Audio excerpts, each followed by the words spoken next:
Morning, brother. Just want to show off your new PRS McCarty. She is in player's condition for sure, which, 1996. She's been played.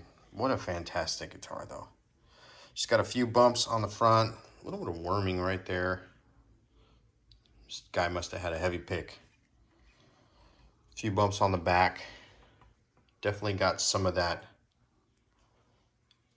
infamous PRS cloudy finish going on, which is pretty common on these older McCartys.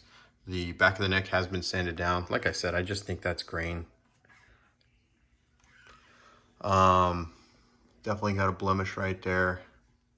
Got kind of an interesting blemish right there, but obviously the guy had it hanging. Very little fret wear though, lots of life here. Guitar is awesome, man. It bends so good, just sustain on all the notes as you bend. Really been an awesome one to have through. So what I'm gonna do now is loosen the strings up a little bit, and I will separate the strings from the frets.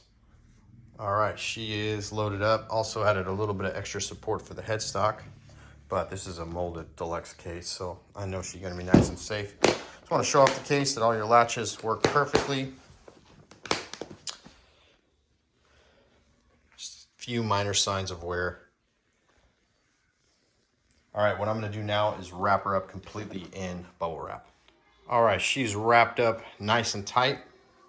I'm gonna gently drop her in this box right here. This box is brand new, never been used, no marks, no blemishes. So the UPS has every incentive to take very good care of her. I'm gonna build that box and I'll gently put her in now.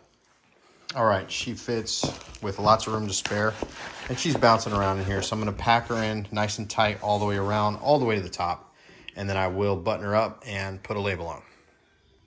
All right, my bro, she is locked and loaded, nice and tight. Hey, thank you again so much for the purchase. And I just wanna fill the world with good music by putting good instruments in the hands of good people. And man, I can attest this guitar is truly, truly, it's amazing. Enjoy her so much. Thanks again.